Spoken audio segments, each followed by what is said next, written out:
Welcome back to Malt Mondays. I'm Paul, and today I'm taking a look at the Tomintoul 10-year-old. This is Tomintoul's entry-level offering, and it normally runs around $50 a bottle. I will tell you that I picked this up cheaper than that. I got around a 50% discount, and that's why I bought it. It wasn't something that I was particularly looking to buy, but found it a good deal. I hadn't tried it before, so I thought, why not? Part of the reason I hadn't picked it up before is because we have a few issues. Just looking at the label, we have 40% ABV. That's a problem because it means Tomintoul is really trying to squeeze every ounce out of their barrels into as many bottles as possible and make as much money as they can. If that is the ABV suitable for this whiskey, that probably means it's somewhat immature and can't handle a higher proof. Secondly, there's no mention of natural coloring. So this is heavily colored, as you can tell, just by looking at the color in the bottle and knowing that this is all 100% ex-bourbon cask whiskey. Take a look at Macallan, 100% natural color, also from ex-bourbon and even some sherry, and that's still lighter color than this.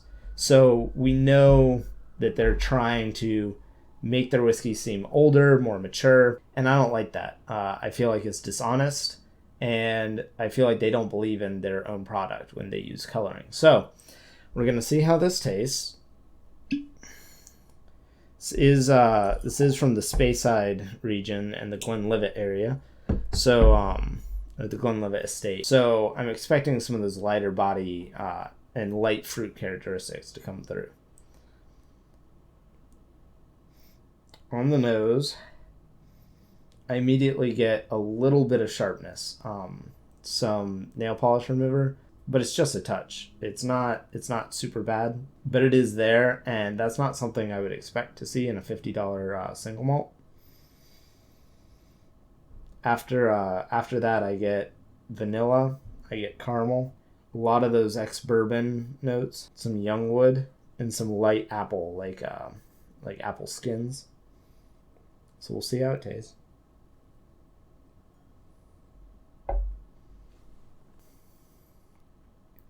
See, there's something about the flavor to this where it tastes wonderful up front.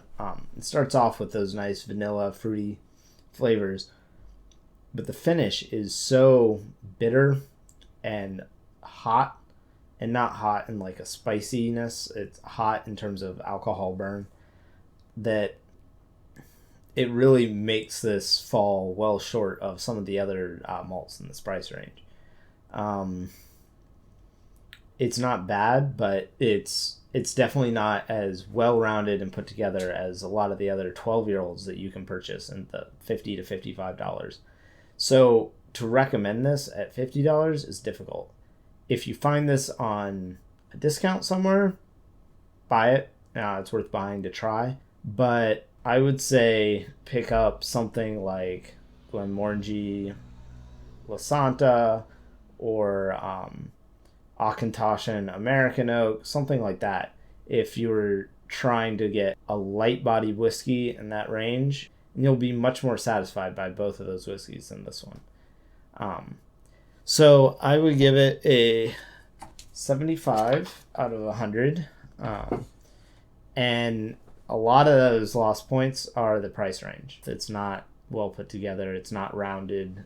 The finish is short and bitter. And there's none of the really appealing aspects of a good whiskey here. That being said, it's definitely a step up from the bottom shelves. So if you're just getting into Scotch and you're looking at stuff around like Glenmorangie Original, Glenfiddich, 12-year-old, this is something to consider, but again, only if you can find it at somewhat of a discount. Anyway, thank you for watching, and I hope you'll like, share, and subscribe this video, and come back next week.